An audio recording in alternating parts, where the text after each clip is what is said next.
What it is? How's it going, everybody? Today we're going to be talking about The Blackening, the newest horror comedy to be hitting the theaters here in celebration of Juneteenth. We're going to talk about all the things, talk about how black you really is, getting your black card revoked, how, you know, when you black, you don't be going into no dark basements, all right? We know better than that. When it's scary, we leave it. And we're going to talk about all the things. So if you want to hear what we have to say, sit back, relax, grab a snack, grab a beverage, and listen on in to the first ones to die.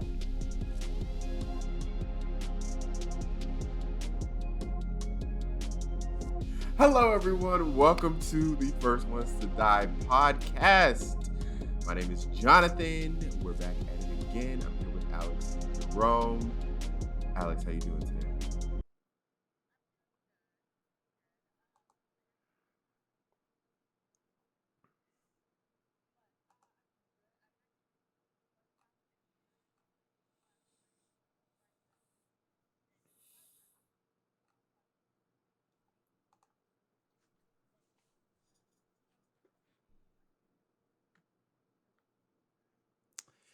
They lit up T-Mobile Park with the rainbow lights on the stadium. It was cool.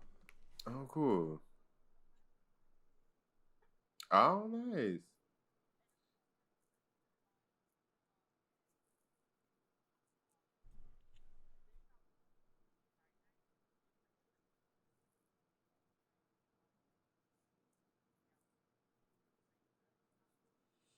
Oh,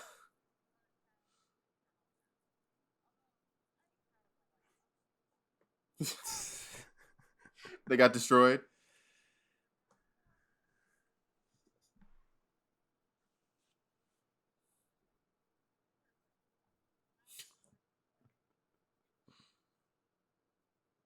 Oh, but you got to go. You got to watch the Mariners versus White Sox. You got to go for Pride Night, and you got to see the fireworks show. So they do they do the fireworks regardless of if the Mariners win or lose.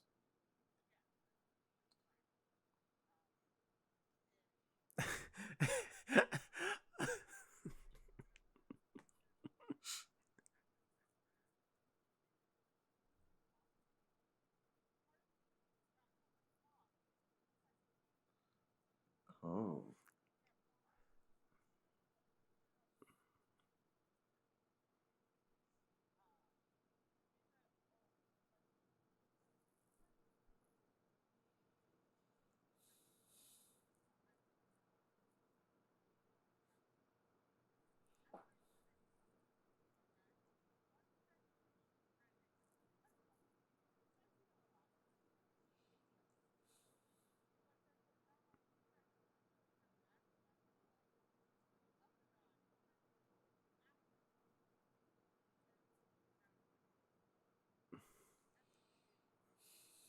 No,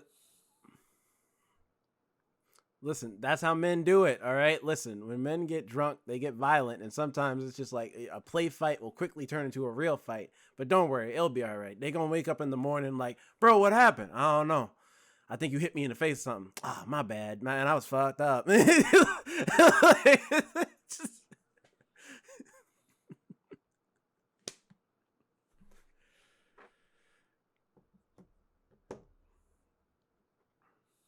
listen, as long as he gets the next round, next time they go out, they be friends again. They'll be all right. I was laughing earlier because I just love the idea of pity fireworks. Of like the Mariners lose again by a devastating loss. Anyway, fireworks. And it's just them just sitting there like they still gonna launch these. We lost. We don't want to see no fireworks right now. Look, we paid for these fireworks. Y'all fitting to see them, okay? Just Right. I was just talking to a coworker yesterday about how with the Mariners it's always like the Mariners, they're off to a great start this season, a record-setting season. By the end, it's like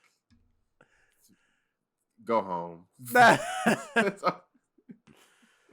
It's like, come on, y'all. We can still get to the championship. We are down multiple games. We ain't going to the championship. Take your cleats off and go to the back of the bench.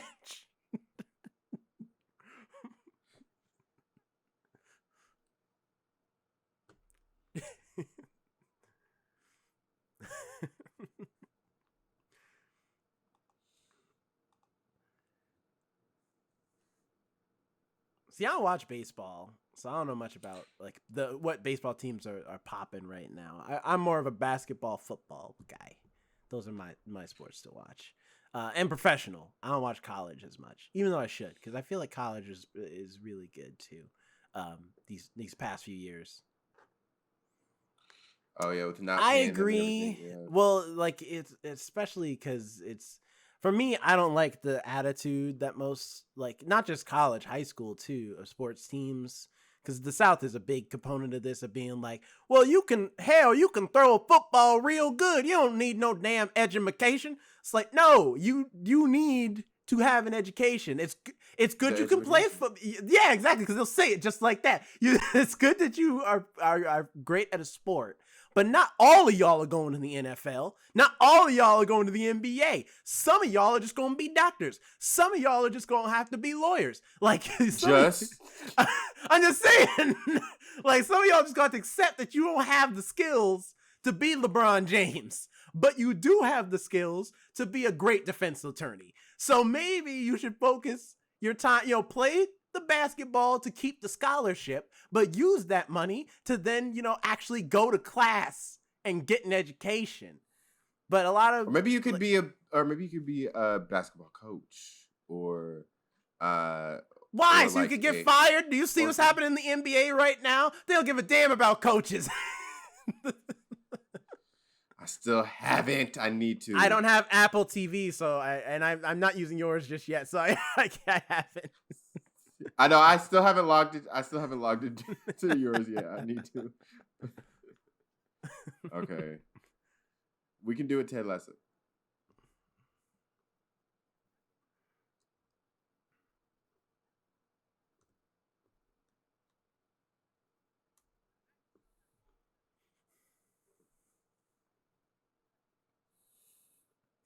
Mm-hmm.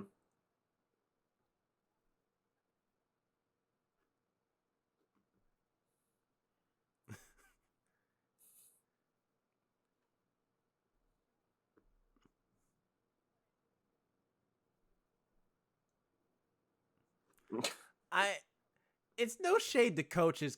Coaching is a hard job, and those who can do it I commend you immensely. But it's just the fact of like, especially in the NBA, they're like, man, the Lakers lost again. Fire the coach. Fire the coach. Maybe you should start with the play. It always used to be you start with the players first. If everybody failing consistently, then you move up to the coach to see like, because clearly the coaching. You don't just immediately start with the coach. You know what I mean? For all you know, it could be they got a trash bench. I was Alex was so offended at your rant. She turned her camera off.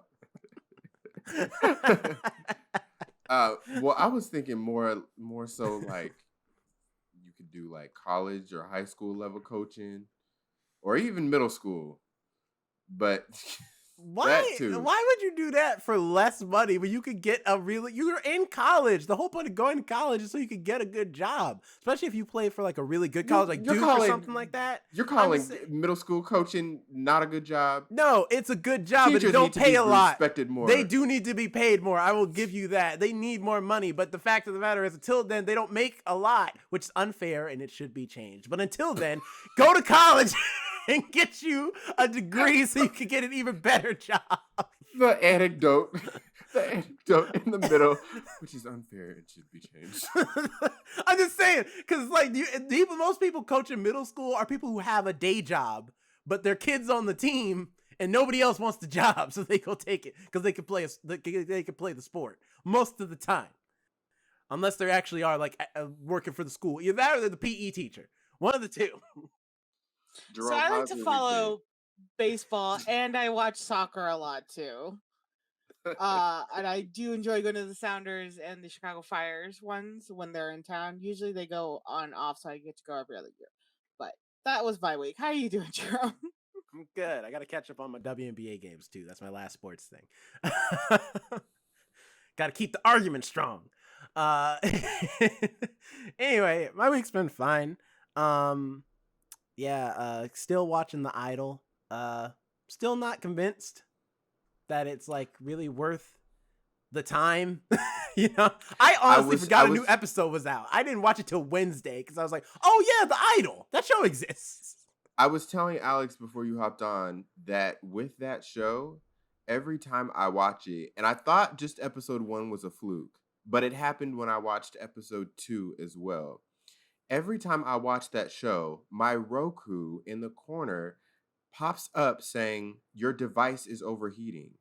And then I go to the back and like the device is actually hot. I don't know what it is about that show or the format or like the size of the file. I don't know what it is, but it's only with that when I watch that my device says it's overheating. So now I'm kind of mad and I'm considering not watching the show. It's too hot for solely Roku. because That's of what that it is. reason. It's too sexy. It's too erotic. Yeah, it's Possibly. too much. Me personally though, I'm not impressed. I'm sorry. I think the acting is okay. I think Lily Rose Depp is doing the best job, me personally. But past her, everybody else. When she had that sequence when she was dancing on filming the music video, I thought that was really good. That was really great. well. It's just the writing. The writing is lacking for a lot of characters in this show. And I was watching struggle reviews talk about it, and they brought up something I didn't think about, which is that we don't even really know, like, you know how long it's taken me to even figure out what the roles of the other characters are in this show. I mean, the people who are supposed to be part of her like PR team or whatever. I don't know what anybody does. Because this show hasn't labeled it. The show has done a terrible job just explaining that fact alone. And I'm like, the pilot wasn't great. That's what true. is the show supposed to be again? Because like every time I hear something about it, it's like this weird, different version. And now you guys didn't even know what the side characters were doing. Well, they don't explain the side characters. Someone I was talking to someone at work about it, and she looked at the cast and she was like, "Oh, Troye Sivan is in it." And I'm like, yeah, he plays her manager, I think. Yeah, he's on the show. He plays someone on her team. That was basically how it went. It's about a pop star who's beginning to develop a possibly terrible and very manipulative relationship with a cult leader. Is what the show's about, but it's also there's shades of also commentary on the like music industry and how pop stars are abused essentially. In fact, a lot of people comparing her story to Britney Spears. Like a lot of what happened to Britney Spears is echoed in this show of what's happening to the main character Jocelyn. Although I'm sure Britney Spears wore a t-shirt once in a while, this girl literally every time she's in her house in her privacy of her own home with nobody else there, she still is wearing either no clothing or she's wearing like a shirt so tight you can see her areolas through the damn shirt. And it's just like, what is wrong with this wardrobe? What do you think? Sam Levinson, I have a legit question. Do you think women dress like they're on OnlyFans every day? There is some days they just be wearing sweatpants and t-shirts. That's usually what women wear. We're cold all the time. We have low iron. So I'm not like, I'm still going to keep watching it. I'm like, only because I'm like, I'm thinking this show might be worth doing a mini review maybe by the end of it. Or at the very least, I'm curious just to see where it goes, to see if it maybe like something really special happens as the show goes on. But for now, I'm not really, it's not that I'm hating it. I'm just not like feeling it like as much as I am like something like a Euphoria, where I was like, Euphoria was strong with its writing his first season. And this one just ain't really there. And I wonder if maybe it's because Sam Levinson came on after the fact. Maybe he just has a hard time like meshing his style into what was already written. But as far as we've been told, he like rewrote stuff. So I don't know. But so that's happening. I'm excited for Secret Invasion to be coming out soon from Marvel. It's their newest TV show. They say this is supposed to be more of their serious one. And Secret Invasion is a cool story. I wish it was a movie because it's a really cool idea. If you don't know what Secret Invasion is, it's where the Skrulls, which we met them in Captain Marvel. Captain Marvel. Yeah, in the comics, it's that we find out that a lot of our superheroes and characters that we've come to know, like at that time, is like Spider-Woman, Captain America, other characters. They've all been Skrulls secretly this entire time. But you know, because Skrulls can shapeshift, they can shapeshift into anybody. They've been perpetrating as some of your favorite comic book heroes for God knows how long, maybe even decades. And so there's a really cool story about like paranoia and phobia, where it's like, who can you trust For all you know, like the person you're talking to is a Skrull right now. It's very Invasion of the Body Snatchers type thing in the comic. But in the comic, it's a big deal. They're putting it into a TV show, so I'm curious to see how big they make it, since it's a Marvel TV show, and it looks like we're only really focusing on Nick Fury and other agents of S.H.I.E.L.D. There's not going to be any superheroes, like, any of our, Avengers or anything like that in this show. But I'm still down to see it. I had not known about this show until I literally walked past the red carpet for like the premiere earlier this week.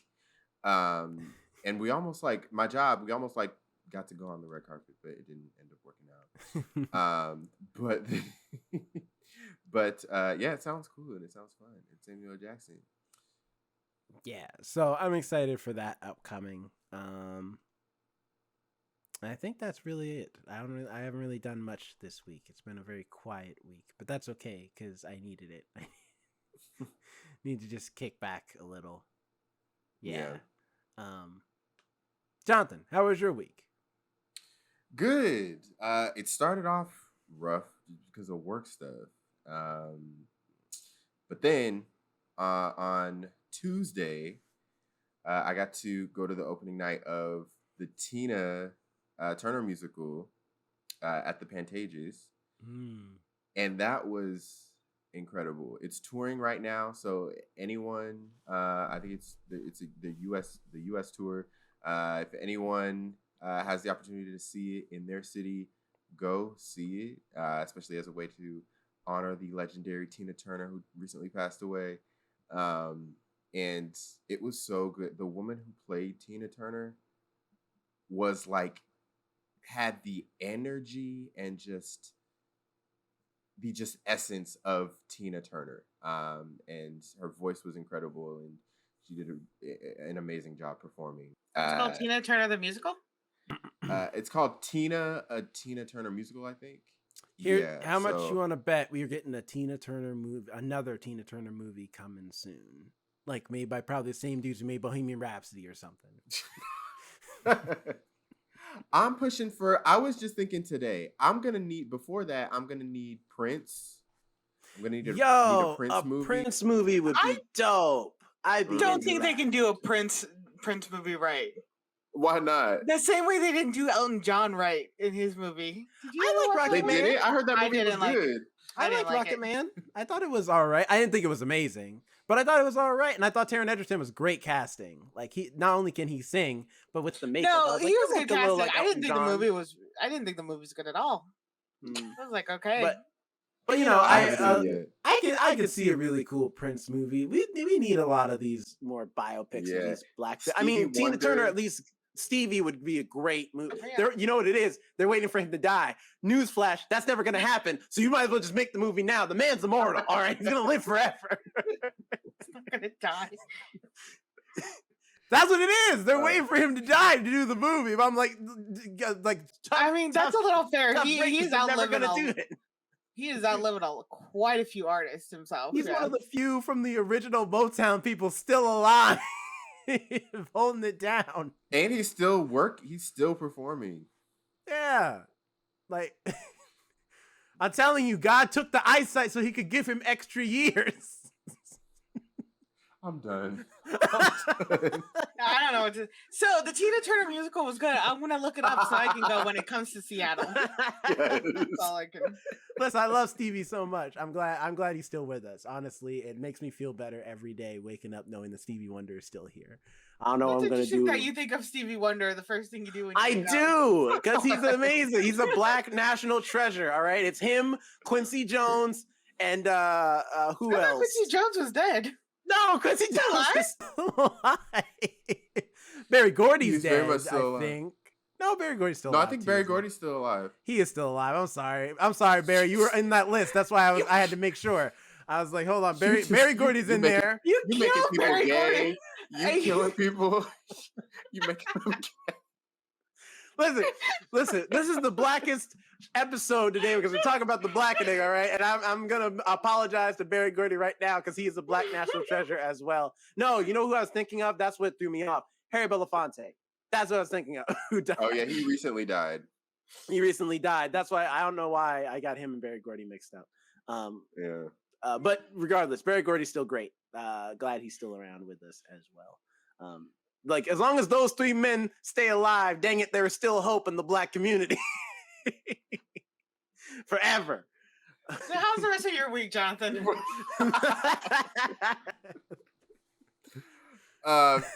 was the rest of the week was good. On Friday, I took Gibson into work. And we took pictures. I'll share some of those pictures, but we took pictures. And yeah, he was the star of the show on Friday. I'm dying to see him with the little crown on. Did you? Yes. I'm dying to see that one with him next to Snoop Dogg. Mm-hmm. And then I started watching Black Mirror. Black Mirror premiered. Yeah, I got to get my Netflix subscription back so I can start watching that again. Because I got a lot to catch up on. I got a lot to catch up on. I got it back yesterday, so I'm going to actually start watching Black Mirror tonight or tomorrow. Yeah, I got to watch that. I got to watch Beef. I got to catch up on, or I got to be prepared for when They Clone Tyrone comes out. It comes out on my birthday, so I got to be ready to watch that. Next week, that show I'm a Virgo is coming out, and I really want to watch that.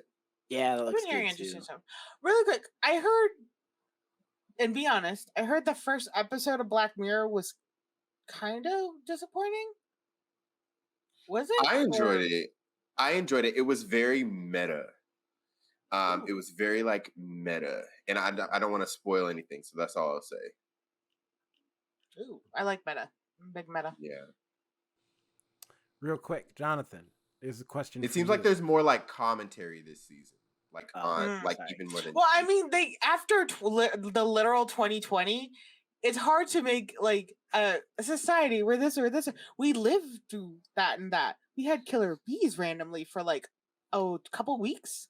Killer bees came out of nowhere and then disappeared. I love the theory that somebody said time travel exists and 2020 was the year somebody kept coming back to try to fix things, but because they kept trying to fix something worse would happen. I got rid of the killer bees. Cool. There's flying spiders in the South now. They caught a wind drift from another state and now they're landing in this state.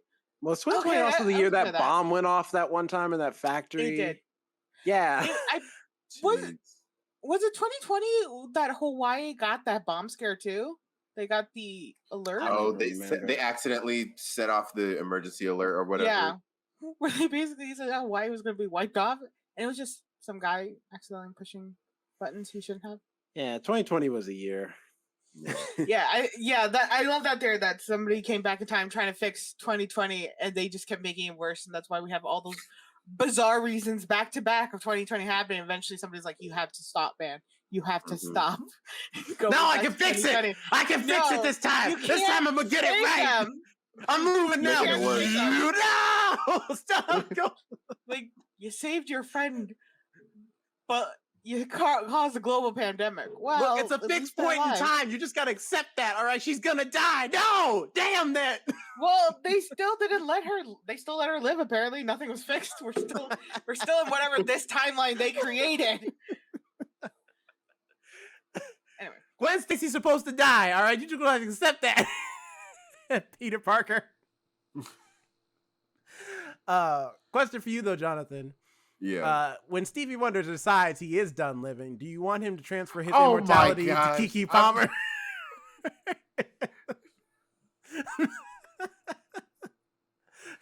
All right, the Blackening.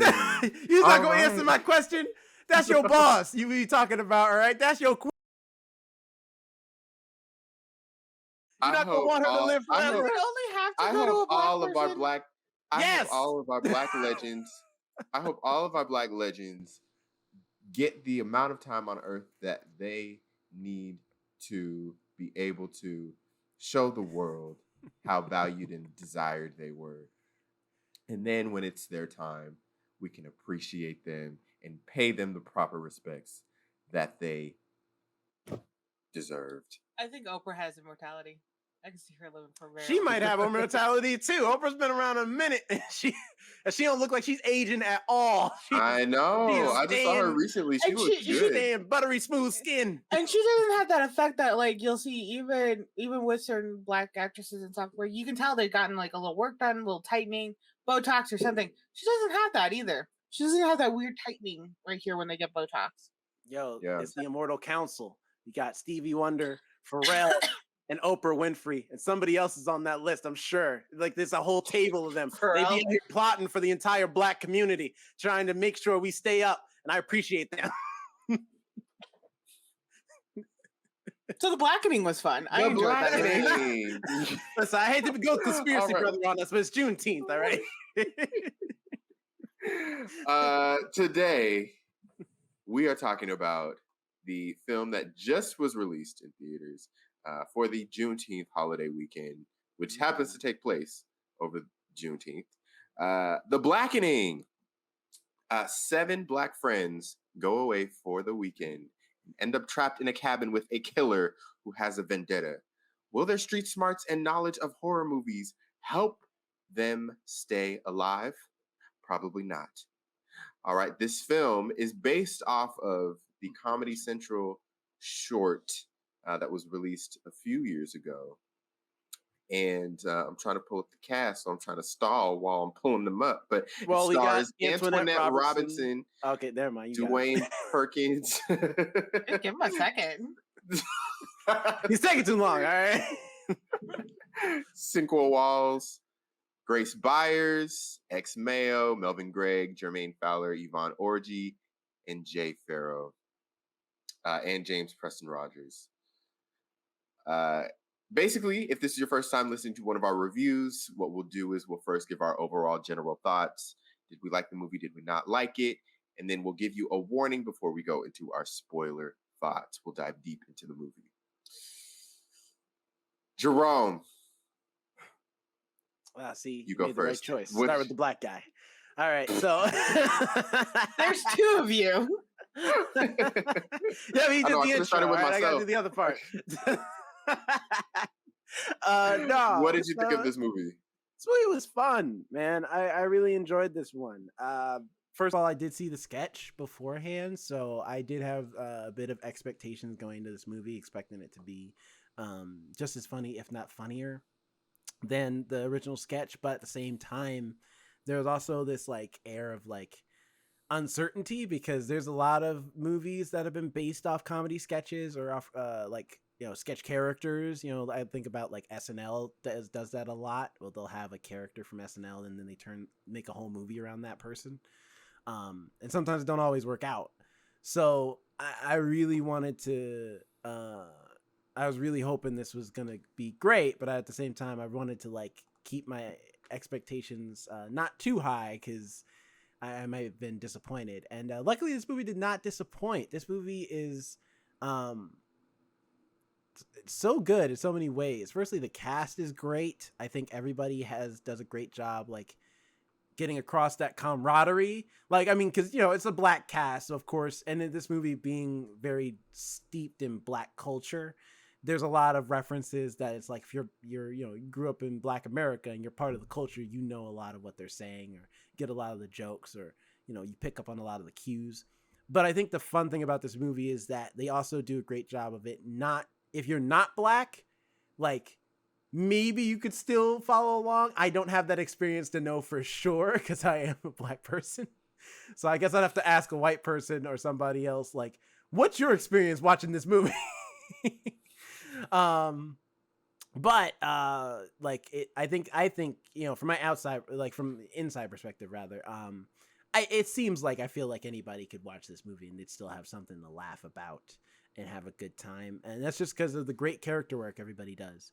Although the standouts for me were definitely Dwayne Perkins, which I'm glad this brother's getting his props, because he is the original writer of the original sketch and a writer on this movie as well. So I'm glad that he gets to shine in this movie. Glad to see Cinqua Walls get some redemption after White Men Can't Jump. Not that movie was terrible, just that this movie is much better.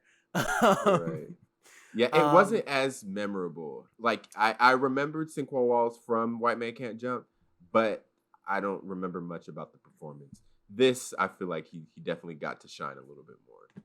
Yeah. Even though he was like like there was less main characters in White Men Can't Jump. But anyway. And then also just like the direction of this movie is great too. I think I've never because I've seen Tim Story's movies before. I've never seen him do horror before. Granted, this is a horror comedy, so maybe that helped him a lot because he's done a lot of comedies.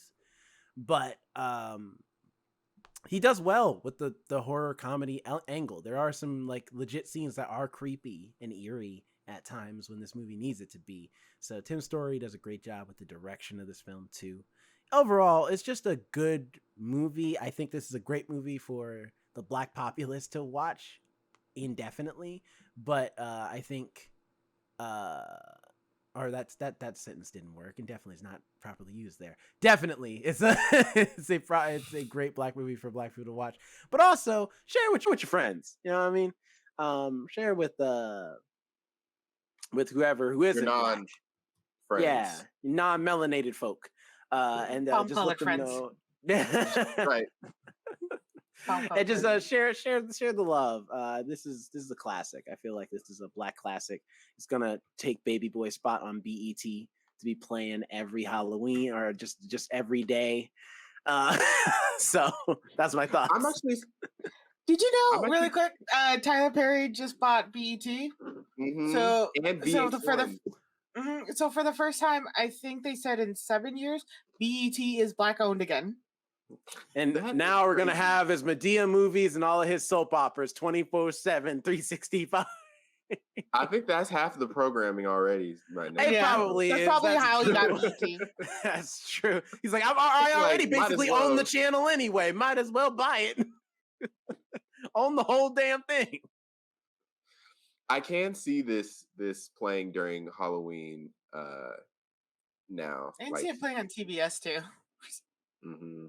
I don't know. It might be too Black for TBS. TBS is kind of like the white PlayStation. Good point. Listen, every time they've had Black shows on there, they take them off.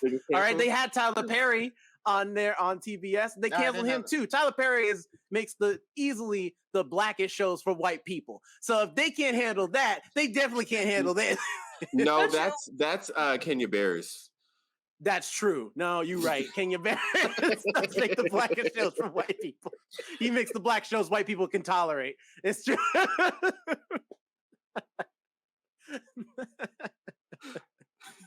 Brain. Alex, what are your overall thoughts of The Blackening? I thought it was good. I thought it was funny. You're right. It was spooky in some parts. All the actors were so great in it. I loved. Melvin Gregg's character was like my favorite in there. I don't know why, but every time everything, he was so funny, and he was the way he was trying to be something different in the beginning, and then not to go into spoilers, and somebody else in the end. And it's like I like that character because I resonate with that a lot now. Because I'm like, yeah, I'm calm, I'm cool, everything's all right.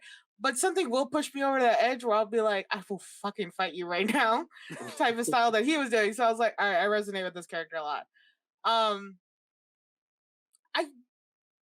There's just spoilers I want to get into, but I enjoyed it, so I'll wait to talk a little more about it. And I think it was really fun. And me and Jerome actually took account of how many Black people were in the theater when we went to go watch it. I was about to say that. I was about to say that for mine too. How many were in your theater? So I counted at the end when the lights came up because I was wondering while I was watching the movie because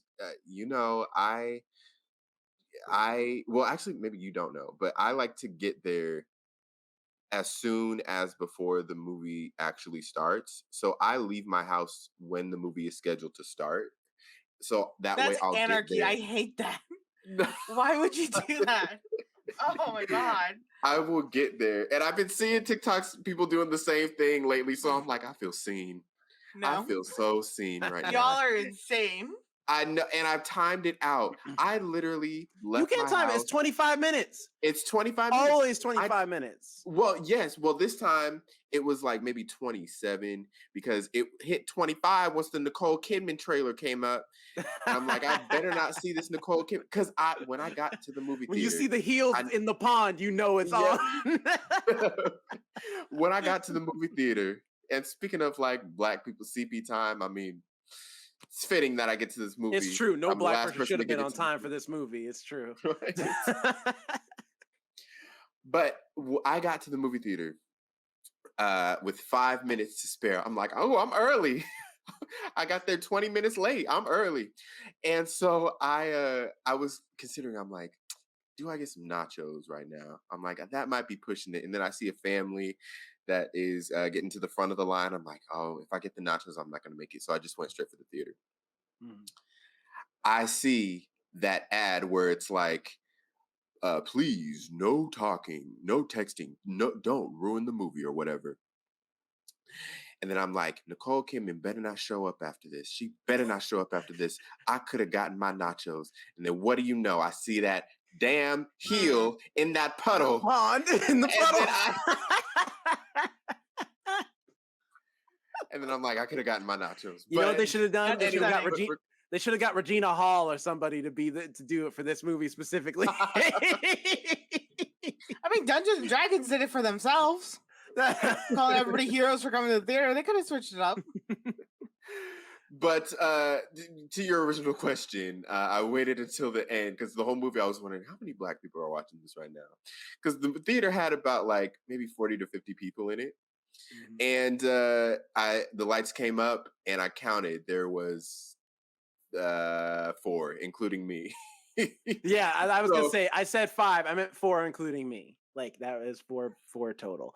Granted, although the weird thing was every Black person that was there, light skinned or white girlfriend. Me and myself included. Yeah. Well, but really quick, I was like, "What the hell is this? What's going on? What is this conspiracy?" That's like another funny thing. A detail about that is that there was one other Hispanic person in there, and it was a guy, and he was alone. I noticed that too. Although there was one Black dude, I don't know if it like I don't know if he came with a white dude. I don't know if they were together or if they were just friends. Either way, I'm like, you still came with a white partner for this movie experience. I don't know what's going on. It's a Seattle thing because I'm like in Atlanta, I'm sure, and Atlanta the showings for the Blackening probably just all Black people.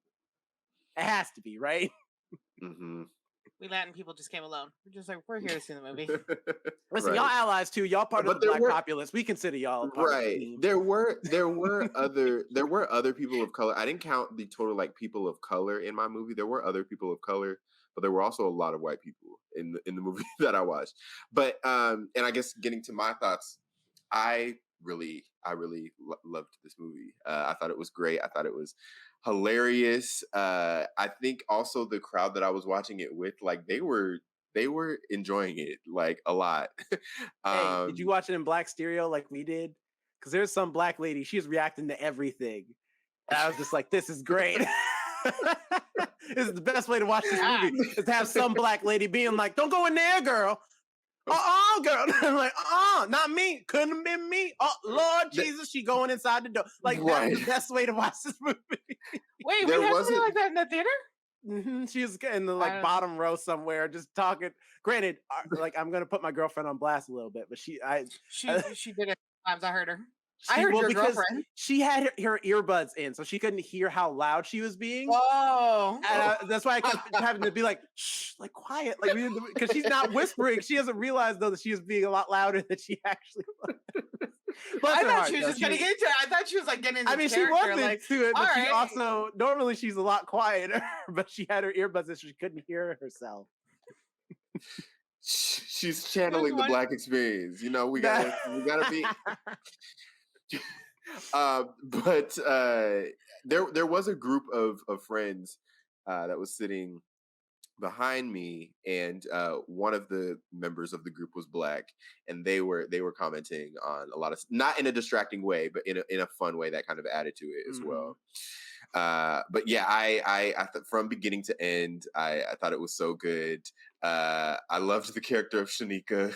I thought Shanika was one of my favorites. She was great. I had my favorites of the group, great. and Shanika was up there. Like, not in the beginning, but as the movie went on, I was like, she's the best.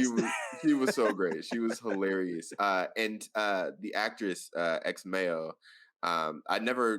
she looks so familiar, but I don't think I've ever seen her in anything. She's a music person, right? Isn't she like a music star? It says she's a comedian. I've seen her in like skits and stuff. She looks like I felt that too. I'm like, I've seen her. I feel like I've seen her face a lot, but I'm like, maybe she's been in like skits or something. Like, but she reminded me of Natasha Rothwell from Insecure. They both have that same like kind of sense of humor, like type of comedy, which I think is really, really hilarious. She hasn't been in many things. Much things. She's been in The Daily Show. The thing, Jonathan, the thing you might know her from is Swarm. She plays Cheeks from Swarm. Oh, one of the strippers. One of the strippers. That's right. I'm like, I knew she looked familiar. Okay, that's where I'd seen her in, and she was hilarious in that too. Yeah, she was. Yeah. But yeah, I thought it was great. I had been anticipating this movie ever since I heard it was getting made. But ever since I'd seen the sketch, I think I remember showing literally everybody in at the Science Center the sketch, and that also translated to me showing people at work the sketch too, because everyone was talking about going to see it this weekend. So I'm like, you have to watch the sketch first before you watch the movie. Or I wonder if you watched it after. I wonder how it would. Anyway, yeah, I enjoyed it. I really enjoyed this movie. I do honestly, even though I am not a fan of this. Whenever sketch comedy sketches turned into movies, when they just repeat all the jokes from the sketch in the movie. I feel like the jokes in this sketch in particular, though, would have been great to see in the movie. Just because you don't know how many people did actually watch the sketch beforehand. Right. Well, they did do a good portion. They did a few. That. Yeah, they did a good portion of them. And others they kind of incorporated into other parts of the movie. Well, spoilers. Now is our spoiler section. I was gonna say the podcast. This is a little off topic, but this is one last thing I wanted to say about watching movies in black stereo. I will never forget, though, my favorite movie I've ever watched in black stereo, as I call it, as many people call it, I guess, is Mad Max Fury Road. You haven't enjoyed Mad Max Fury Road until you've had two black women, two black aunties behind you, just going like, "Oh no, girl." Like, hold up. They all like, look at their white skin. They need some lotion, girl. Look at them. just the whole movie, they have me cracking up. I love that. They just reacted to everything like, he can't take my blood, girl. Shoot, I got that stuff in my blood. I don't want nobody using my blood to drive no car. This movie was just so entertaining. Whether they did, there was Clifton. So he ended up being right here. Jerome was like, "Oh, he's the bad guy." I'm like, "No, that makes it way too obvious because he's like creepy." I felt like that was like way too obvious. I was like, "No." And when they chose him to I literally die, tapped her and I was just like, "So it's him, right?" Like, I'm like, "No, that can't be." They went like way too hard on like, that's definitely the guy that's going to betray everybody. I thought originally what was going to happen is when he went out to die, I thought they were going to do that part from the skit where they're like, "I screamed like a white woman, so he wasn't going to kill me. I wasn't black enough." I thought that's what's going to happen, but then like when they did, I was like, "Oh no, he's creepy and he's the first one dead. Yeah, he's definitely going to be the betrayer." I called it because I think if I have to pick one weak link of the movie, it's Clifton. Not because Jermaine Fowler does a bad job, because I think he does a great job with the character, but because everybody else is playing it so like real, like everybody else is just a real person based in reality. Yeah, Clifton's a cartoon character. He is that caricature black nerd like character with even like with like a side like I was like, all right, like this one's a little yeah, well, like Shanika mistakenly calls him Carlton at the beginning, and that's I feel like he's kind of in that, or maybe but not Carlton. I would have liked thinking of Steve Urkel. No, she does call him Carlton. But yeah, right. But I'm thinking more of like the Steve Urkel character. But I wish he had maybe played it like Carlton, because Carlton is like would have been a perfect, like, that's a real person, like you know what I mean, the like black Republican, like very proper person. That person exists, and I think it would still get the joke across without it being. And now, granted, he did a great job, and it lends itself to the comedy, so that's why I'm like, it's hard to say it's necessarily a negative, just more just like because he has such a distinct character compared to everybody else. That's how I knew it was him. Because I was like, his voice sounds like the exact same voice on the little intercom thing. It sounds like him. It does that, and he's the only one with a unique sounding voice. His voice does not sound like anybody else. Everyone else just sounds like regular black people. So I'm like, or white people. So I'm like, it has to be him.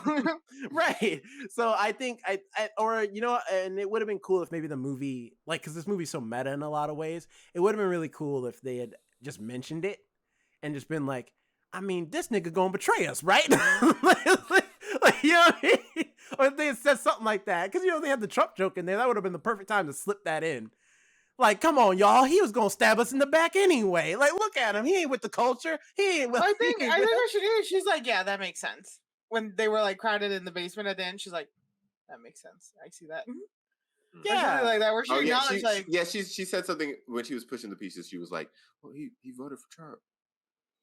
Yeah, like he did vote for Trump. Like, yeah, listen, you have not heard a theater go so silent as when they had that Trump joke.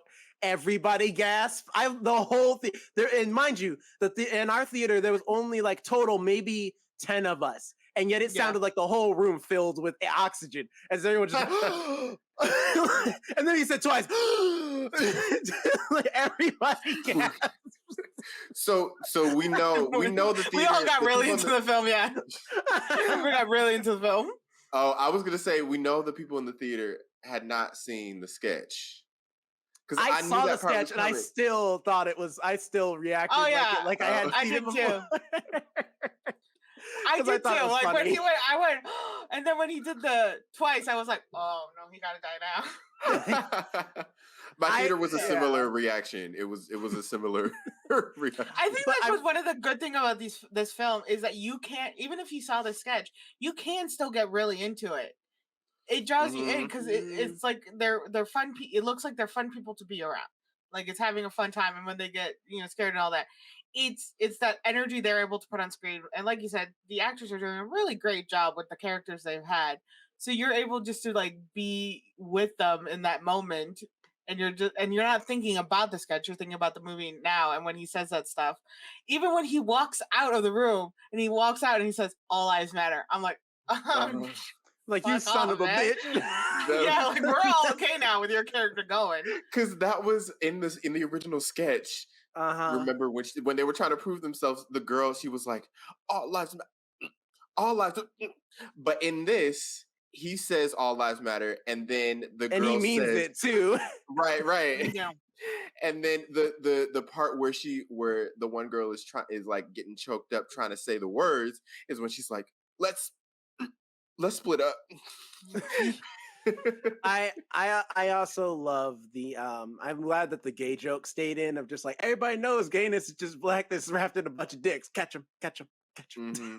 I didn't say catch him, but I love it. What's funny too is somebody was gay in our audience, had to be, because literally the second he said that, one dude was just like, ha!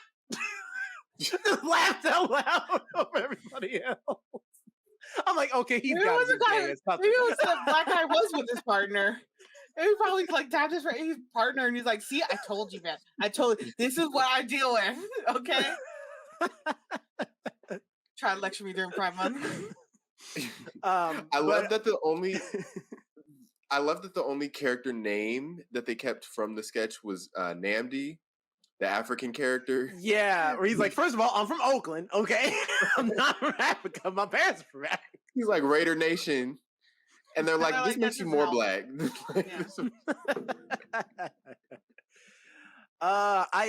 It's true though. I think that's the best. That's the thing that makes this movie work more than anything else. Is why I'm glad nobody died.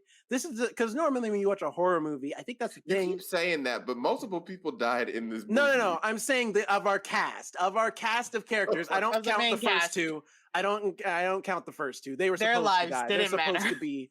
They're supposed to be the Which, you know, to get which the side ramp up. note? They're supposed to be the opening kill, which that's a Which great joke side too. note? That joke was amazing. That was a great joke when they probably couldn't afford to keep them in the movie. So they look at each other. Our audience, my audience died at that joke. But I mean, of the main cast of characters, nobody died.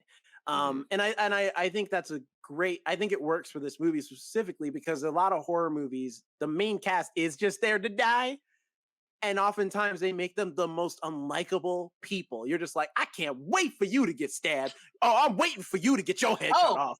Bodies.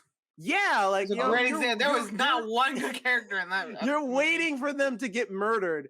And it's like it's the opposite effect with this movie because it's and not granted, I may have a bias because being black, I'm getting to see all my people on screen and they're all people I like because they're all black people I have met in my life.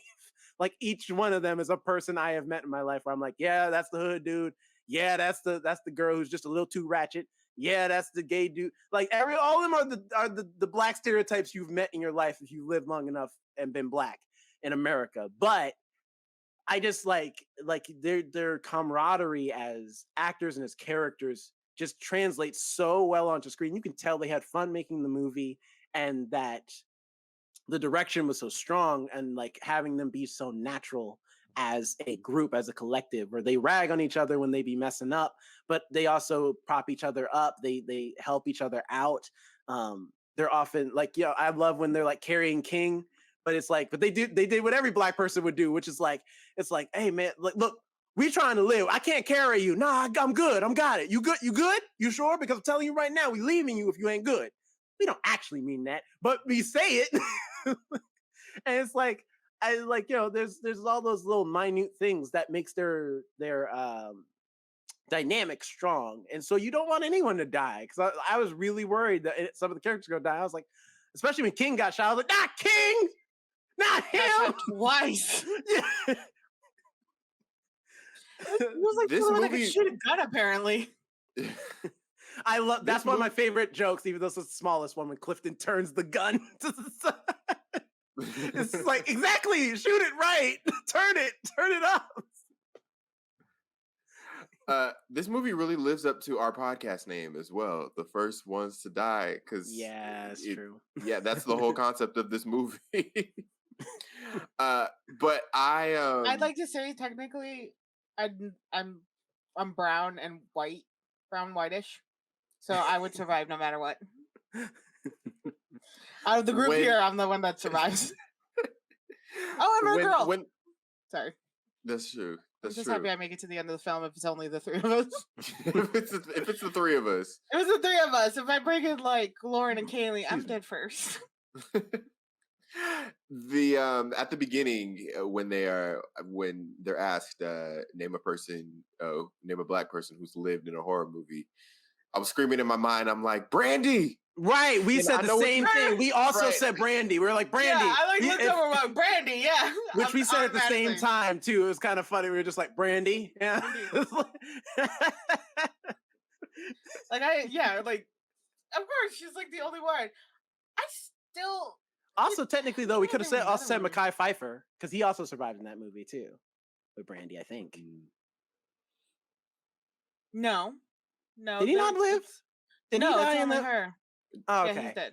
I haven't seen I Still Know What You Did Last Summer in a long time, so I don't remember. They barely found out Brandy lived at the end because I don't know where she was, but she came limping at the end of the movie. Yeah, she just comes out of nowhere and she's like, I'm still alive! They're like, oh, thank God. Impossible! And I was like... No. That's her reaction to surviving a horror movie.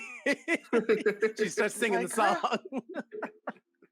That'd be great if they broke out into musical numbers after horror films.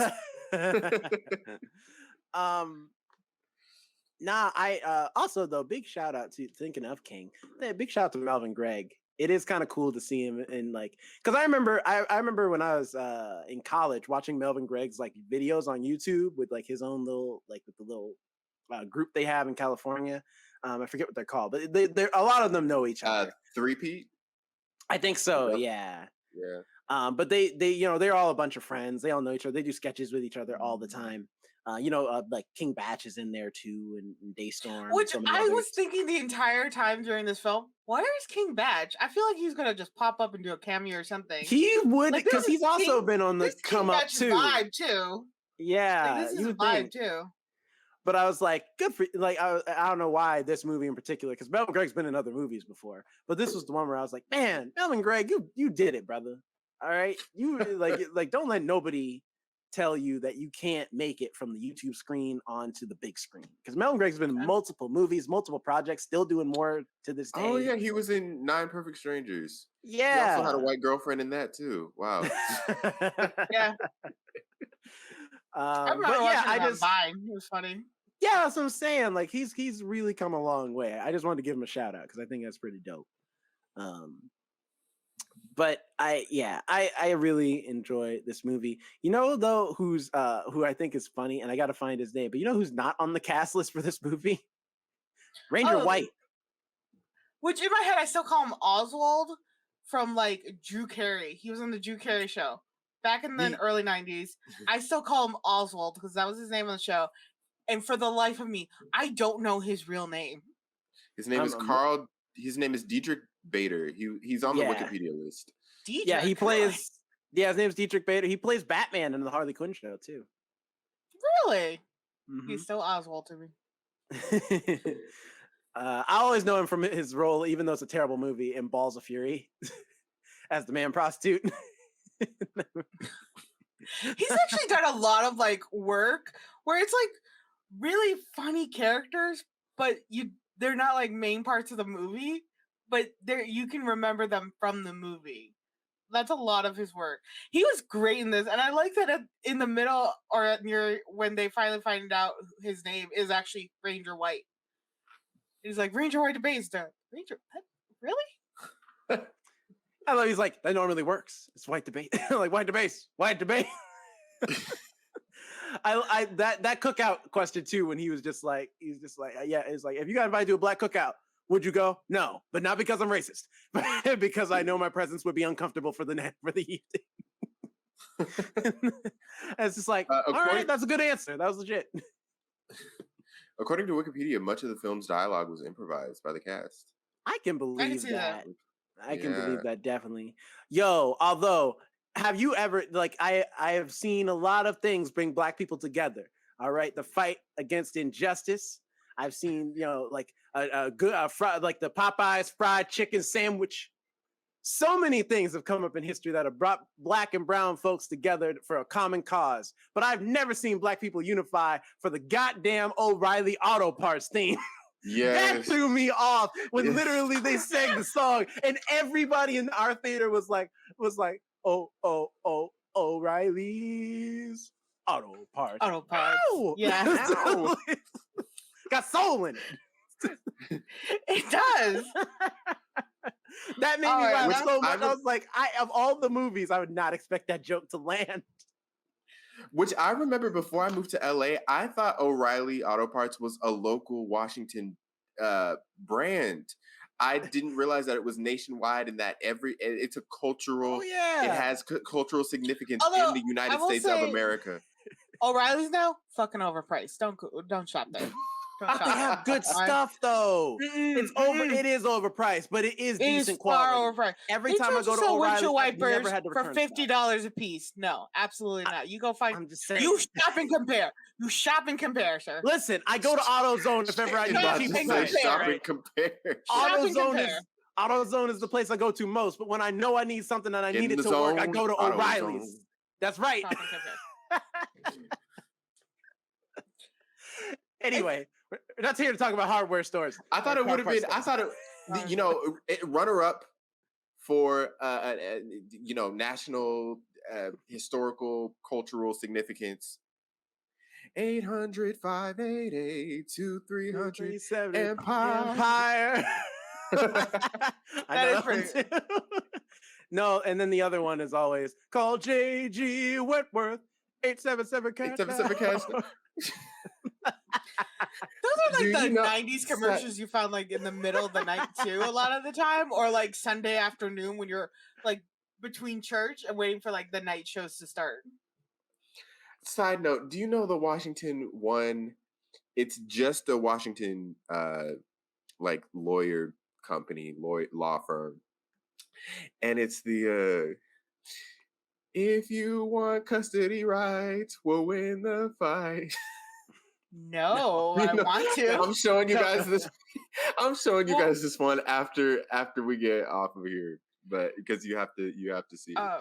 The one I remember from way back in the day. This is only the OGs knows one. Get connected online. Education get connected for free. That had no reason being that good. That had no reason being that good. It's a bop. That white girl had soul. She had it down. She robbed her for Grammy, honestly. Mm-hmm. Get connected for free with Education Connection. That one, and then of course everybody know also it's my money and I want it now. That's just people yelling. It's not a jingle, but it still stays in your head. But you know why? It's because those commercials are on basic TV. You would be watching an episode of Judge Judy, and then J.G. Wentworth come on.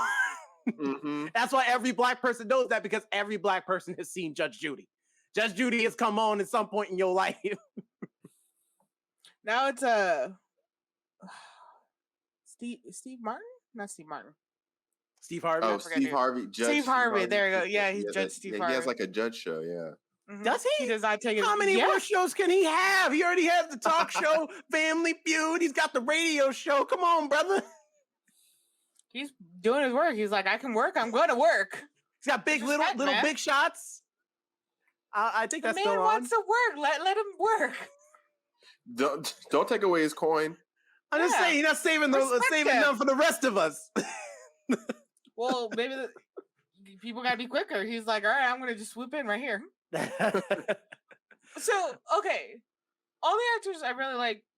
Was there a character that you didn't like in this film? Because I didn't like Allison. You know what? I liked Allison. I did take a minute for her to grow on me, but I did dig Allison. You know why? Because she talked trash like I talk trash. Was it? No, I'm sorry, not Allison. Lisa. Oh, yeah. I was like, wait, no, she didn't. No, sorry. I'm looking at the IMDb, and I was looking at the name Allison. Lisa. Or Antoinette, I didn't like is her Lisa. name. Yeah. I didn't like her character. You know what it is? It's because she's the agree. one with the least defined personality, because she's the main character. So she kind of is the straight woman, like compared to everybody else. Everybody else gets to have like the thing. Because I felt the same way about Sinqua Wallace's character too, where I'm like, I like you, and it's luckily Sinqua Wallace has enough charisma to make that character a lot more than he is. But he was bland too. I was like, brother, your whole thing is that you cheated on one of the main characters. That's it. There's nothing else to you past that. As far as like your personality, like your identifier as a character. And the same thing with Lisa. She doesn't really have any identifiers. She's just the friend of all these people. Well, it's their hiding relationship, yeah. Also, Sinqua Wallace is 38 years old. I thought he was in his like late 20s, early 30s. So same. He is out here early 30s. Yeah. Yeah, he's aging great. Right. But you know what though? Him and Chadwick Boseman, same thing. Because I thought when someone told me Chadwick Boseman was 40, I was like, "There's no way he's 40. Look at him. There's no way." He looks. I love the scene where he like rips off his shirt to help with her bleeding, and all of them are like, "Oh." They all stop in their panic. No, he is it's the one justified. with the most muscles. Yeah. Yeah. No, it's justified. But it was just so funny how like Allison's character's holding her shoulder as she's bleeding, and then she just straightens up. She's like, "Oh, okay."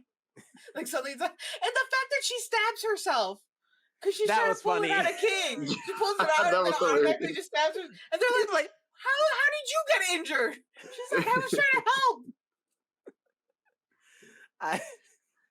I do wait. There's one thing at the beginning, and I thought this at the beginning of the film, how they all take Molly or some type of drug. Because I kept thinking during the whole film, I'm like, all right, you don't have like that one at least white character who's gonna like infiltrate or make you have the bad horror movie decisions. So why is all your self-preservation gone? Like, where's it going? What's wrong with you people? And then they show that they all taken Molly, or they've all drunken, or they've all done something to severely affect their common sense and preservation. So it's like, this makes more sense. I now understand why you all would go down to the creepy basement. Why none of you can keep dropping your weapons too. I get it now. And it just, I felt like helped make the movie a little clearer for me and make it a weirdly more believable to like, if this ever happened, makes sense now to why none of them would handle the situation more clearly. They're all on drugs and they're all drunk. I mean, I would have still left. I don't care. I would have been like, I'm out. No, all their tires were blown out, remember? No, before that, when everything starts being real creepy, I'm just like, nah, I don't trust this place. I'm your leaving. Friend just threw Molly in your mouth. You are not going to be driving. That's now. Dwayne. Everybody else took it voluntarily, and I'd be one of them people. I just like, I'm not going to take voluntary. All of them did pretty much, and then one of them was on like Adderall. Isn't that like an offense? She just threw Molly in his mouth. That is also, she would go to jail for that. Yeah, she did just drug him. I don't think it was fine like with that. it. Yeah, he was fine with it. He was happy with Molly. Yeah. Well, you're always happy. But I kind of agree with you on Lisa's character. I love Antoinette Robinson. Shout out to when she was in Dear White People. She was great on that. But yeah, her character was, even though she did have the dynamic with Namdi and that whole storyline, which kind of felt a little bit shoehorned in there, like the whole love thing. And then I felt it was maybe kind of a reach where it's like, trying to appease the best friend. I didn't feel like it, was there were a ton of stakes in there. But with her character, it did feel like that was kind of the only thing going for her. I thought what was going to happen was when she was talking to King about when he was pouring all the sugar in the Kool-Aid. I thought sugar and vodka at that. It's just right, like, sugar and vodka in the Kool-Aid. And when she's like, you know what else Black people have is diabetes. I thought her thing was going to be that she was like the healthy nutritionist one, and I thought that was going to be her validation that for not getting to die first. Yeah, I thought cool. that was where it was going to go, but everyone just hated the Kool-Aid. So I think that's the other weakest part of this movie, if I have to, because Clifton, at least you could say Clifton, despite being a very cartoony villain, he is like he has purpose and he's funny. Like Jermaine Fowler knows how to make that character at least like very entertaining, and so you're happy to have him on screen. The plot with Namdi and Lisa, I could have taken or leaving to be left to be quite honest. Like, not that it wasn't bad, it just felt so cookie cutter, just so they could add some internal strife among friends. But I was like, I feel like this is unnecessary. Like, why can't it just be all of us are just friends? We just or if you had to have conflict, maybe the conflict is one of the friends just hasn't been around. Like it's like, man, Namdi, you just straight up ghosted us. Like the rest of us have stayed close together. Where you been at? Like, you know what I mean? Like something that was a little more realistic. I mean, they could have kept that he cheated in the past and had her be like, we're friends now, we're cool. Like, I still don't trust him. But like, yeah, you do get over it because like I'm friends with him now. They really didn't have to make him love interest again. Because even King points out, he's like, you do this like every 3 months. Like, nothing's going to change. And everybody's like, nothing's going to change. And they're like, oh, it's different this time. And everybody's just like, shut up, man. Nobody cares anymore. Nobody cares about your storyline. The Dwayne thing is like also where it's like, it gets a little weak with the, like, because I'm like, I'm not buying. And maybe it's because the movie just didn't have, well, realistically, the movie didn't have the time to get into it. But I feel like if they did, they would have maybe fleshed it out more and it would have been stronger. Like this whole thing of Dwayne and Lisa having a bit of strife because he's like, you always come to me as the best friend. And I'm now, granted, I appreciate that this time around the best friend character is gay and not another straight dude, because if it was another straight dude, the plot would be, well, you always run to this dude, but really I'm the guy you should be with. Like that's all they always do, because like it's like, oh well, she keeps running to him, really he's the guy she should be pining after, not this muscled up good looking dude. Really should just leave both of them. But the fact that he was gay, it was a different dynamic. It was more just that he's like, we're best friends, and you don't like, you only use me whenever, like, you only acknowledge me when you need me, and then when you don't, you just ignore me. I wish they just had more time to flesh that out and make it a little stronger, because the way it is in here now, it seems like it kind of just is a distraction from the horror and the fun of the movie. And so it's just it I wish like they there was an excuse for them to have a conversation when there's danger around, to interrupt the, like, oh, here's a distraction for you guys so the killer can have a chance to get to you. It's like, but even if that was like a real thing, that's not important right now. I love how mad he got when they left him. He's like, go on without me, and they left. They left me? He's like, I was kidding. Which you said to go. I did not mean that. Here's the thing: you don't tell black people to leave you, because I'm telling you now, 99% of the black populace will leave you. Then they'll just be like, "All right, what? No, I didn't mean that. Come back." He said, "Leave his ass," so we left him. Then he came up and he was angry with them. Which just like that Kevin Hart joke when you leave somebody, like he told when I abandoned someone and they got jumped. The most awkward thing is when you see them again, like, hey, guess who's still alive? Aren't you a little survivor? Yes, you are. I'll leave somebody. I'm gonna be honest with you guys. If that happens, I leave. Like my mantra is, I don't have to be the fastest one. I just got to be faster than the last one. It's the thing. Like I mentioned a couple weeks ago, when they say, put on your mask before you put on anyone else's. You got to look out for yourself. About children dying. I will say I did appreciate Grace Byers in this movie, because I only know her from Empire when she played Anika. That's why, because as soon as I saw her face, I was like, hey, that's Anika from Empire. I know her. Yeah. But she's great in this movie. She's very funny. I love that she's on her Adderall kick, and she's basically like a ninja now. Especially when she takes out that dude with the bolts, the crossbow bolts. I was like, get it, girl. Yes, yes, queen, do it. It's because so I do take Adderall, but it's not like that for me. And I was like, is this what it's like for people who don't have ADHD to take Adderall? Because I had somebody tell me once, they're like, I feel like I want to do everything, but I can't really do everything. And I'm like, that feels like me off of it. And then seeing her character like this, I'm like, oh, I think I get what they're telling me now. And it was so funny when they were trying to escape, and she's like, I need to sit here with my feelings right now. They're like, there is no sitting. We are trying to run. I was like, that's her white side coming out. That's the problem.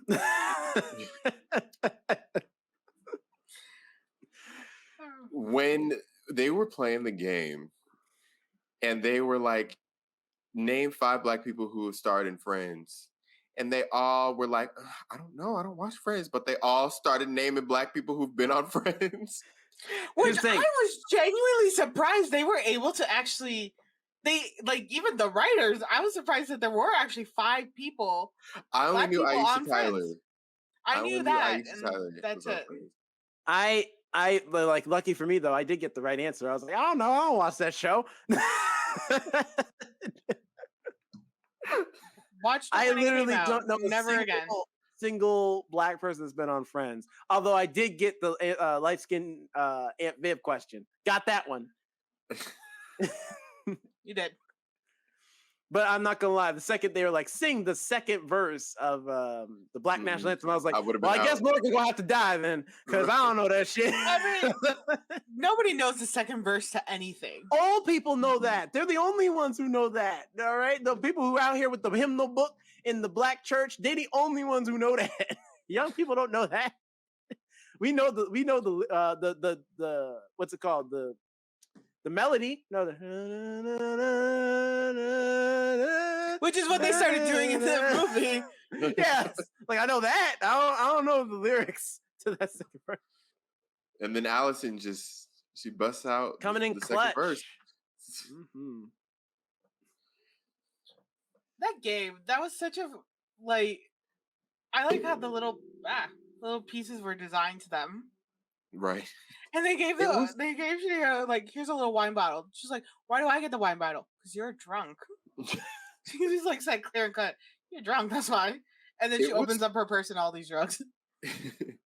The game it was terrifying with that like blackface minstrel character, and then the actual masks of the bad guys. Yeah. Those were pretty scary looking too. Yeah, those were. They're creepy. Yeah. I do like there have been people who've been talking about, man, but I want that game though. It's like, cause it's got good questions. I'm like, and I was reminded off the Double Toast podcast, that game exists. It's called Black Card Revoked, or it's called Black Card. That game exists, and just black questions that stereotypically black people should know that are part of black culture. Doesn't have the face in the middle, right? No, it's just like Cards Against you. It's like Cards Against Humanity, basically, like how the cards are set up and stuff. Yeah, there's like a trivia game. There's like trivia questions, and then there's like general consensus questions as well, where it's like this is an opinion, but you have to be in the majority of the rest of the group in order to get it right. Like this. Question: if I play that game and I win, do I get a black card? I think that means ours would be revoked. No. But do I get one at all? Like, do you have to give me yours? Yeah, I think you can. Do you win? Is it you win the game or do you lose the game? I'm not sure. I think I've seen it played. I think you. Yeah, I think you can win, but it's like I don't remember like how the black card, like part where I think it does work. Like if you win a round, you get a black card, and I think that's how you that's how you determine the winner, like how many black cards you have at the end of the game or something like that. I haven't played it, so I don't actually know. Audience, if you've played the black card game, comment below. Tell us how it goes. I'll play just to see if I could get one. Yeah. But yeah, that's pretty much all we have to say about that. Because I could gush about this movie all night, but we don't have that type of time. That's true. Jerome, what are your what's your rating and final thoughts of the Blackening? I'm giving this movie a solid A. It's so close to an A+. I think there's just those minor things that keep it from being an A+ for me. But this movie was still a lot of fun. I think the best part about this movie is that it knows what it is. You know, I think it doesn't try to be anything more than just like, we are a fun horror comedy, but there are those small things that are still in there because we didn't really talk about it as much. But also Clifton's motivation as a villain, I think, is interesting. I wish they had more time to flesh it out a little bit more, but I think it is an interesting idea of like like the definition of blackness. Like it's very common, because you're talking. I'm a black kid that grew up definitely hearing you don't sound black, like my entire life. So like there is a thing where it's like, well, what does that mean? Like sounding black isn't a thing. Like there's black people of all different colors, places, creeds, upbringings, all types of stuff. And so I think having a villain that is defined by like, I'm tired of being like having my blackness in question and not feeling like you're a part of the culture can be a frustrating thing. Maybe you shouldn't be murdering about it. Maybe you should go to therapy. Or just find your people. You know what I mean? I know for a fact the black people I have found the most kinship with are like me. They all have the same story where they're like, yeah, people told me I wasn't black enough either. But you know what? We're just going to be not black enough together. It's two black and not black enough black people. And make it work.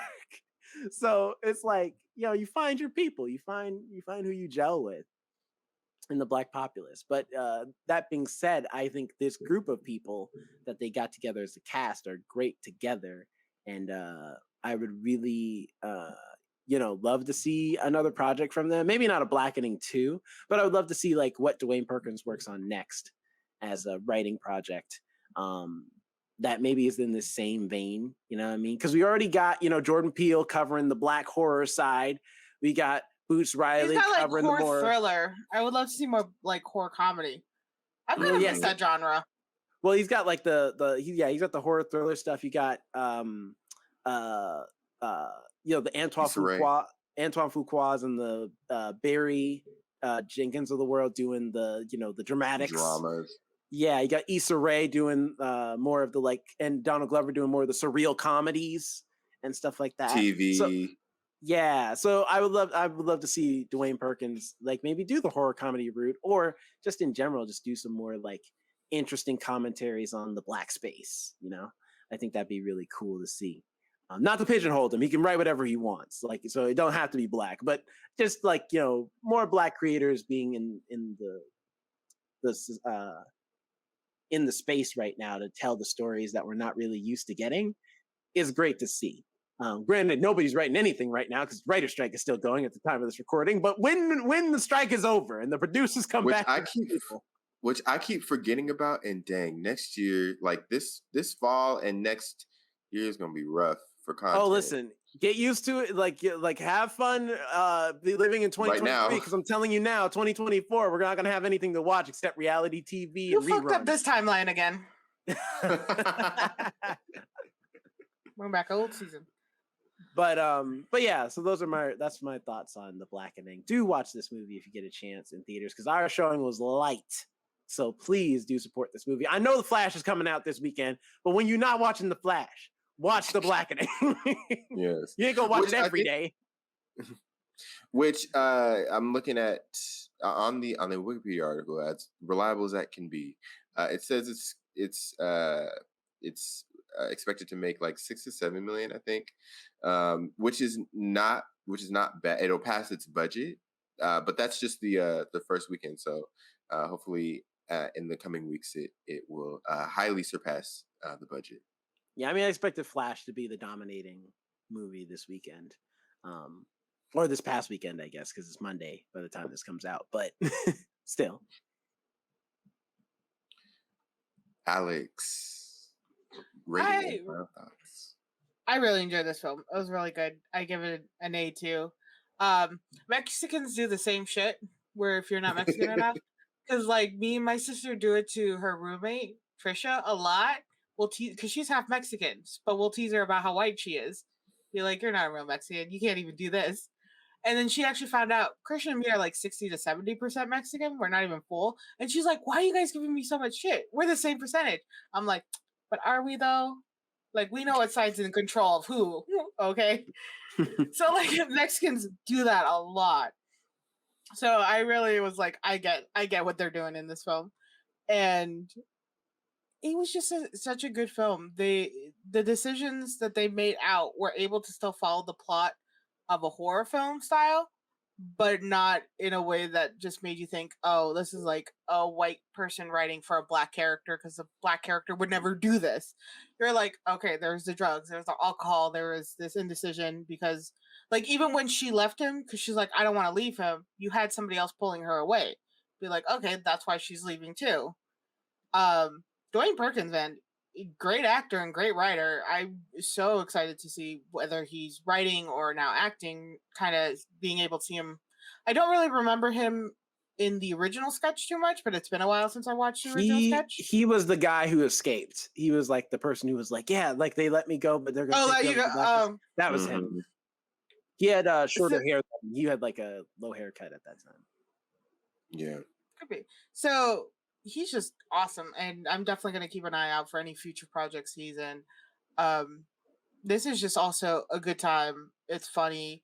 It's gets you some good jump scares, and I think it's just a good movie to watch with some friends. And like Jerome said, go out there and watch it. The theater was a little empty, but it's also a movie you wouldn't get upset when somebody kind of talks loudly in it. Because with the O'Reilly things, you all connected for a second, and you're there's able to unify in moments in that movie that you don't really get that often in horror films. Because people go quiet, intense, or like they're very loud or something. This movie was able to unify everybody for a solid like couple seconds during the O'Reilly parts. Other parts where they're like, you know what's down there. You know it's so good. Why are you going down there? Everybody was having those vibes. It was a good feeling throughout the theater. You know, good connection. So go out, watch The Blackening, and just again can't wait to see the Dwayne Perkins and what he does in the future. Mm-hmm. What about you, Jonathan? How are you feeling this movie?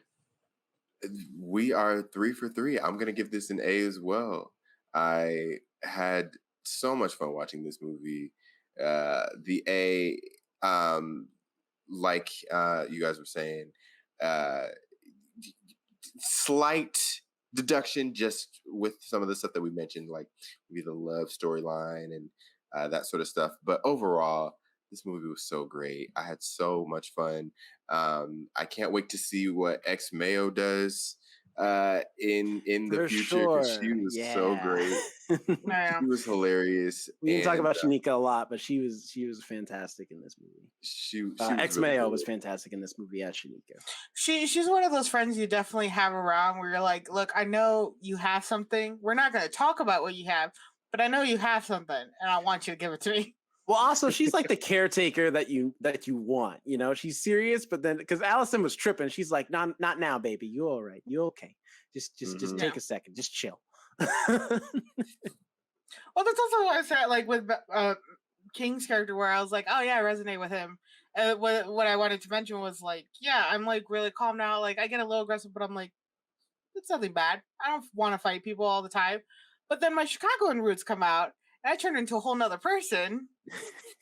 And that's a whole different other person where they're like, you still doing that shit? I'm like, don't ask me questions, just let me be me. And there's a party that's still in there. I also said if we ever decide to go to a cabin, I'm bringing my shotgun. Just like King. First of all, ain't no we going to the cabin. Y'all might go. I'm not coming. All right. I mean, Alex might go. I'm not going. I have two white friends now. I went kayaking, man. I don't know how to swim. I went kayaking twice. No, I would go. Actually, I would consider it.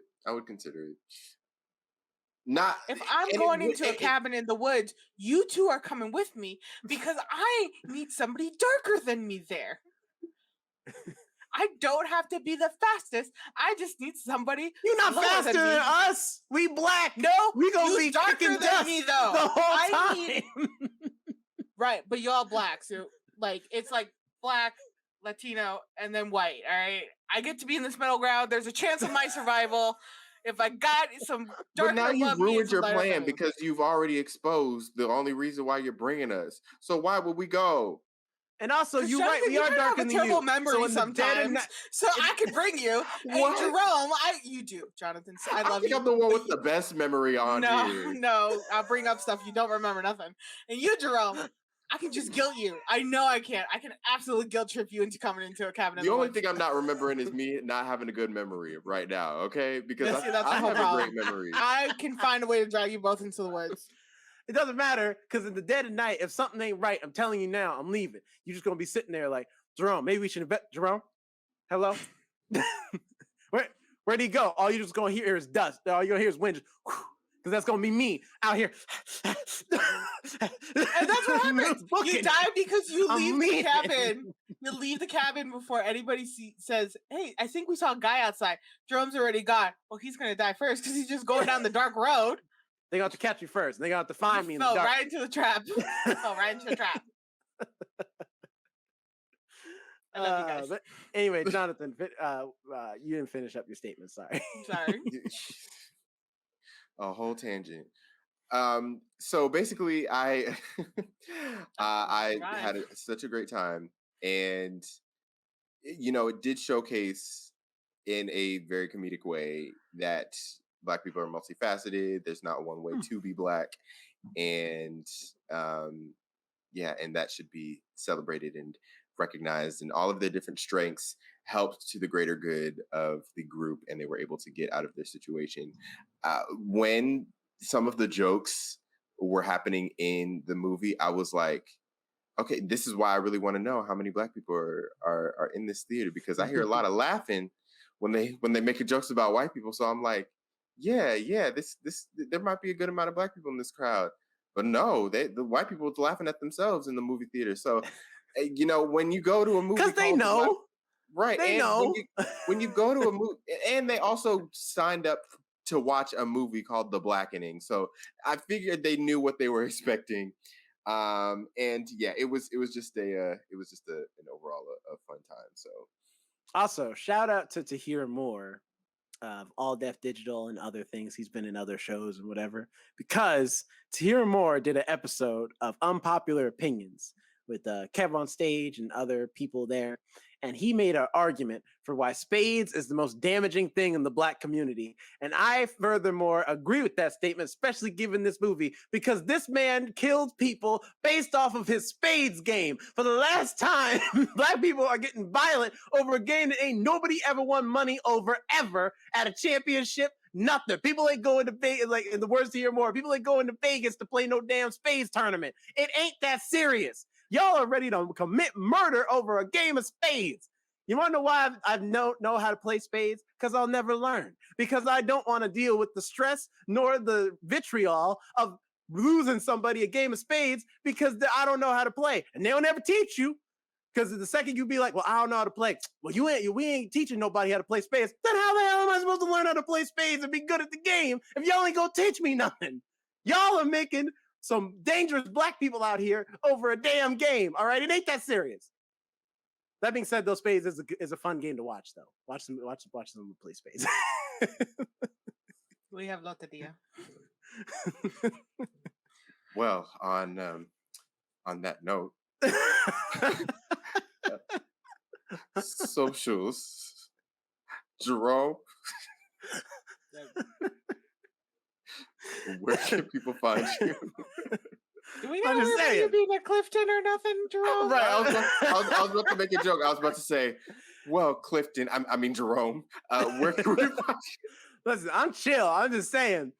All right. I can record that and show. I can post that up and show you that chillness guy. I'm just saying, spades is dangerous out here. All right, you all know how the number 2 killer of black folk behind pork? Spades. Number 3 is diabetes. Anyway, I'm sure someone's died over a spades game. Reneged on them books. Anyway, you can find me at Not Jerome Red on Instagram. And also check out the YouTube channel at The First Ones to Die to see a bunch of other extra content that you can only get up there. You can't get it on the audio streaming platform. Stuff like gaming videos, blogs, book reviews, mini reviews for stuff we don't have time to do a whole podcast for, and video versions of all of our podcasts as well. So go on over to the YouTube channel, subscribe, like, favorite, all those good things. Also, we forgot to mention it, but do comment below, audience, if you've seen The Blackening. Tell us what you thought about the movie. Did you like it? Did you not like it? Does it get you more excited for Juneteenth? I mean, I knew Juneteenth is right now when we upload this audio and video, but still, tell us how you feel down below. But yeah, so subscribe to the YouTube channel and all that good stuff. And yeah, Jonathan, where can people find you? You can find me at Jonathan Keys on Twitter, Instagram, wherever you please. You can also follow us at The First Ones to Die on all your favorite social media platforms. If you're watching us on YouTube, please like and subscribe and give us a comment on this video as well. And if you're listening to us on your favorite podcast platform, go ahead and give us 5 stars and give us a review. That would really help us out immensely. Mm-hmm. Alex. You can find me at Alex and I forgot my own name for a second. Alex and Instagram. And you say I have a terrible memory. You do. You don't remember memory. You don't. I will go watch old videos to find out points where I'm like, do you remember? And you're like, no. I remember. I know. The only thing I don't remember is when we bring up things that we've talked about on this podcast, because we've done 800 million hours of this podcast. How am I supposed to remember what we talked about in episode 26? You should though. Because it should matter to you. No. I'm at Alex and Nobody on Instagram and on TikTok. And I don't have a bad memory. I have ADHD. So there is a difference. You can also find me on the podcast's TikTok, the first ones that where I post little clips of this, podcast. Hopefully, maybe some of those will help jog Jonathan's memory, and you'll be able to see how chill Jerome is all the time. And you can also see what we may be viewing next week, or little things I review when I'm stoned, because I'm chill. I'm actually chill. Right. Anyway. You're like Diggable Planet? You're cool like that? Sure. And next week we will see you all as we are watching. What are we watching next week? Spider-Man. Not that Spider-Man, though. That's White Spider-Man. Black Spider-Man. But I don't feel like doing an R&B remix of the Spider-Man theme. I don't feel like Black and Latino Spider-Man. That's right. And there's Indian there too. Indian Spider-Man. There are a lot of Spider-Men and Spider-Women in this movie. So we're going to talk about all of them next week when we talk about Spider-Man Across the Spider-Verse. It's a bit late, but that's okay. Better late than never. We had to do Juneteenth and Pride, all right? Y'all just going to have to wait. But trust me, you're not going to want to miss that episode. We're probably going to have a lot to say because a lot happens in this movie. So tune in for that next week. We did the blacks. Now we're doing the Black Latinos.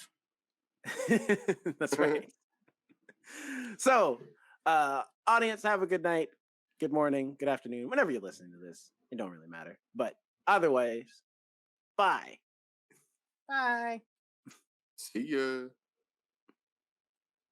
Go on over to the YouTube channel at The First Ones to Die to see all the fun stuff we got going on here, like mini reviews, book reviews, gaming videos, vlogs, all types of stuff. Please follow us at The First Ones to Die everywhere. Go ahead and give us a like and subscribe.